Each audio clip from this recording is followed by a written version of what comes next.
This tech tip brought to you by Enormis Mobile Specialties. So I get a phone call the other day from our good customer, Dave. Dave is a 2013 Dodge Ram truck. Dave goes, "Hey Lou, I went to start my truck up this morning and it won't start. Won't start, won't work, the key won't work. I don't know what's going on."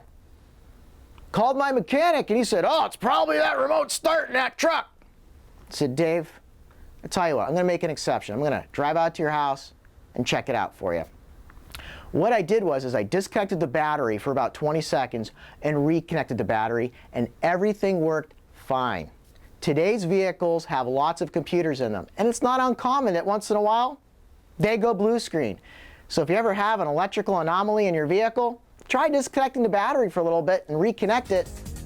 Maybe everything will work fine. So with today's automotive tech tip, I'm Enormis.